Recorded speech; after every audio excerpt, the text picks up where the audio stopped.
Hello दोस्तों, मेरा नाम है जयेंद्र सिंह और आज की वीडियो में बात करेंगे बिजनेस कम्युनिकेशन के ऊपर।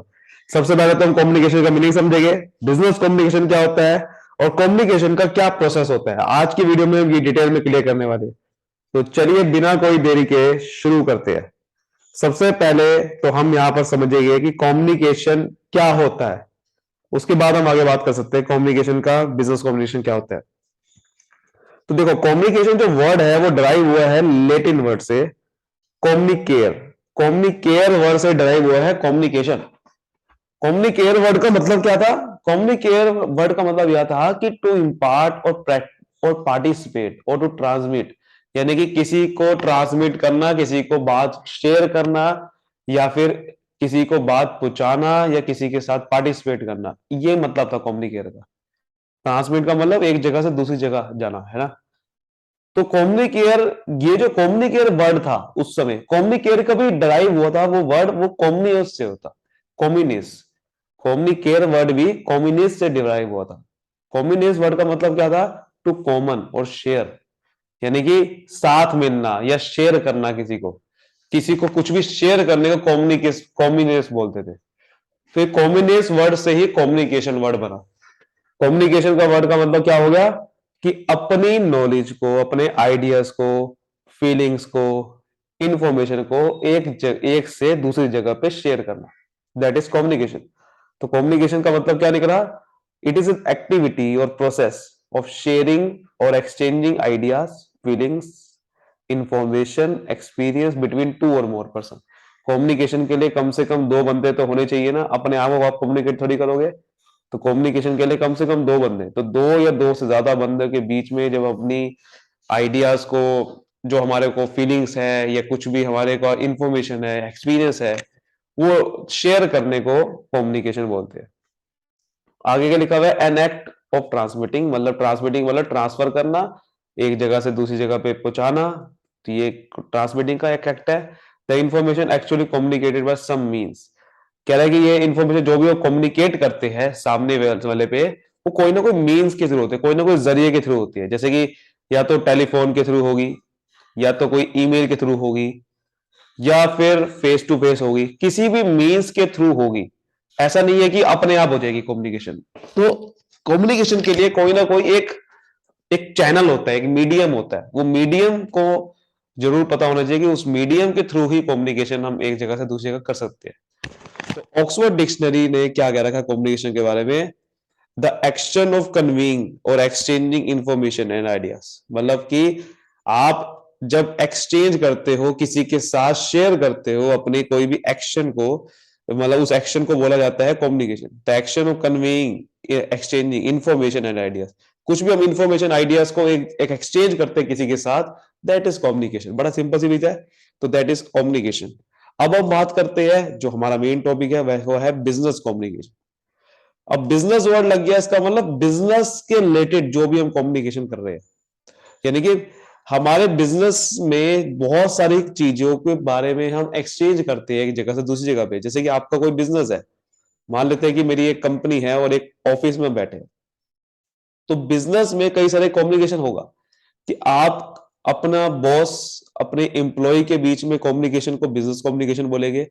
या फिर हमारा जो एक मैनेजर है बिजनेस के अंदर, वो सारे लोगों को, अपनी टीम को बात बता रहा है कि देखो भाई, हमारी ये पॉलिसी है, हमारे ये आपके रूल्स है कंपनी के अंदर, हमारे ये रेगुलेशंस है, इनको आपको फॉलो करना है। तो बिजनेस कम्युनिकेशन में जो भी बिजनेस से रिलेटेड पॉलिसीज, रूल्स, रेगुलेशंस, जो भी बिजनेस रिलेटेड सारी की सारी बातें हैं, वो शेयर करने को बिजनेस कम्युनिकेशन बोलते हैं। तो वही चीज लिखी हुई है कि business communication is sharing of information related to business activity and the results, यानी कि जो भी बिजनेस एक्टिविटी से रिलेटेड कुछ भी हम शेयर कर रहे हैं इंफॉर्मेशन, वो बिजनेस कम्युनिकेशन हो जाएगा। The following definition is more concern with organisational communication. तो ये, अब हम जो डेफिनेशन देखने वाले हैं वो सारी की सारी डेफिनेशन ऑर्गेनाइजेशनल कम्युनिकेशन से रिलेटेड है। सो ये आप देखो कि क्या डेफिनेशन दे रखी है। देखो, जैसे कि आप देख सकते हो, बिजनेस कम्युनिकेशन को हम एडमिनिस्ट्रेटिव कम्युनिकेशन बोलते हैं, बिकॉज ये हमारा बेसिकली मैनेजमेंट से रिलेटेड, एडमिनिस्ट्रेटिव से रिलेटेड कम्युनिकेशन होता है। तो एडमिनिस्ट्रेटिव कम्युनिकेशन तो क्या लिखा हुआ है? It is a process which involves the transmission and accurate replication of ideas, मतलब कि आइडियाज को शेयर करना एक जगह से दूसरी जगह पे, in short by feedback. Feedback का होना बहुत जरूरी है कि आप किसी को बात समझ में आई भी है कि नहीं आई है, for the purpose of eliciting action, यानी कि एक्शन को इंप्लीमेंट करना विच विल अनकम्प्लिश ऑर्गेनाइजेशन गोल, यानी कि ऑर्गेनाइजेशन गोल को अचीव करने के लिए जो भी मुझे अपने आइडियाज को शेयर करना है बिजनेस में, और साथ में फीडबैक लेना बहुत जरूरी होता है, वो उसे बोलते हैं बिजनेस कम्युनिकेशन या फिर एडमिनिस्ट्रेटिव कम्युनिकेशन। ये दिया था विलियम जे स्कॉट, उन्होंने दिया था। तो डेफिनेशन में कह रहा है कि सेंटर एक होना चाहिए जिसको कैपेबल होना चाहिए कि एक्यूरेट ट्रांसफॉर्मेशन कर सके। दूसरा होना चाहिए फीडबैक, इन्होंने बात करी फीडबैक के बारे में, और वो कम्युनिकेशन का कोई ना कोई मतलब हो, यानी कि अपने ऑर्गेनाइजेशन गोल को अचीव करने के लिए कुछ एक्शन लिया जा रहा हो, कुछ इंप्लीमेंट करना हो एक्शन, वो वाला कम्युनिकेशन होना चाहिए। So according to this definition, transmission and reception of idea, यानी कि ट्रांसमिशन हो और आइडिया समझ में भी आए, किसी को रिसेप्शन यानी कि कोई पकड़े भी आइडिया, वो शुड मैच, यानी कि फीडबैक किसी से लेना बहुत जरूरी है कि मेरा आइडिया मैंने दिया तो समझ में आया कि नहीं आया। For example, if the sender recall the happy experiences of the past and receiver should relate and recall similar experience, मतलब अगर कोई सेंडर बता रहा है कि यार देखो मेरी पिछले साल ऐसा मैंने किया था, ऐसा किया था, रिसीवर कह रहा है कि हाँ यार तूने किया था, यानी कि रिसीवर आपकी बात को कैच कर पा रहा है। अगर वो नहीं कर पा रहा तो कम्युनिकेशन में गैप है, कम्युनिकेशन अच्छा नहीं हो रहा। लेकिन ऐसा हो रहा है तो दिक्कत आ जाएगी। तो बिजनेस कम्युनिकेशन में बहुत जरूरी है कि भाई एक गैप नहीं होना चाहिए, जो हम कह रहे हैं वो सामने वाला समझे, वरना क्या होगा, बहुत बड़ी प्रॉब्लम आ जाएगी। अगर हमने सही कम्युनिकेशन नहीं किया तो हमारे ऑर्गेनाइजेशन गोल अचीव नहीं हो पाएंगे। तो इसलिए बिजनेस कम्युनिकेशन होता है। देखिए अब बात करते हैं कि कम्युनिकेशन के अंदर क्या क्या प्रोसेस है, क्या क्या एलिमेंट्स है। तो सबसे पहला होता है एक सेंडर, कम्युनिकेटर, यानी कि ये एक सेंडर होता है जो कि बात लोगों पे पहुंचाता है अपनी। तो प्रोसेस सारा का सारा इससे बिगिन होता है। ये कम्युनिकेशन को स्टार्ट करता है, यानी कि अपने आइडियाज, फीलिंग्स, थॉट्स, ये ओपिनियन, ये सब चीजों को लेके कम्युनिकेट करना स्टार्ट करता है। ठीक है, उससे हालांकि सेंटर से भी पहले एक हमारा आइडिया होता है, कोई ना कोई एक आइडिया पहले आता है, लेकिन चलो सेंटर पहले होता है, उसके बाद क्या होता है, मैसेज।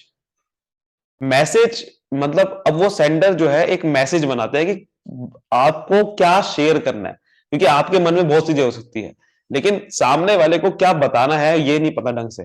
तो पहले एक मैसेज बनाना जो जरूरी है, सेंडर बनाता है कि क्या देना है। जैसे कि मुझे आपको ये बताना है कि हमारे कंपनी की सेल्स गिर रही है, ये आपको बताना है, तो ये मैसेज हो गया। अब ये सेंडर के पहले सेंटर होगा, फिर सेंटर अपना मैसेज बनाएगा कि ये बताना है, फिर इनकोडिंग होता है। इनकोडिंग का मतलब सेंडर एक अपने मैसेज को एक फॉर्म देता है, एक ड्राइव देता है, जिससे एक लैंग्वेज देता है, यानी कि एक ऐसा लैंग्वेज आपकी बनाता है और उसके थ्रू ताकि लोग समझ पाए। तो देखो इनकोडिंग का मतलब क्या होता है कि आपका ये सेलेक्ट करता है, which involve selecting organising information is suitable पे, जो भी उसके बाद इंफॉर्मेशन है वो बनाता है, उसको लाता है सिंबल की फॉर्म में, एक सेट ऑफ वर्ड्स कि भाई क्या बोलना है, सेट ऑफ वर्ड्स, सिंबल्स क्या फॉर्म करने हैं, और लैंग्वेज किस फॉर्म में होना चाहिए मैसेज का। मैसेज को बनाने को बोलते हैं इनकोडिंग, कि मैसेज को कैसे किस तरीके का फॉर्म दे जाए कि मैसेज को ताकि समझ पाए सामने वाला। यानी कि एक मैसेज आया कि भाई मेरे को आपको ये बताना है कि सेल्स हमारी गिर रही है, पर ये कैसे बताऊं, चार्ट के थ्रू बताऊं, कि देखो चार्ट के थ्रू बताओ को ज्यादा अच्छे समझ में आएगा कि देखो भाई सेल हमारी ऐसे ऐसे गिर रही है। तो ये इनकोडिंग होता है, इनकोडिंग करना कि मैसेज को फॉर्म देना कि किस लैंग्वेज में बताना है, किस सिंबल के थ्रू आपका, ताकि लोगों के लिए कन्वीनियंट हो जाए। तो ऑर्गेनाइज करना, सेलेक्ट करना इस तरीके से जैसे जैसे हो जाए।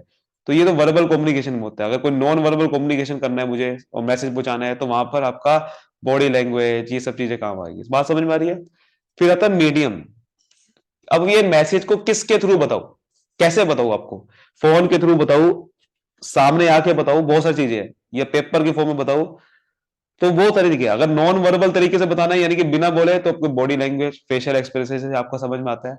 लेकिन अगर आपको बताना है कि भाई फिजिकल फॉर्म में यानी कि वर्बल फॉर्म में, तो बहुत सारे तरीके हैं। जैसे कि आप बता सकते हो, टेलीफोन के थ्रू बता सकते हो आप लेटर के थ्रू बता सकते हो, आप ईमेल के थ्रू बता सकते हो।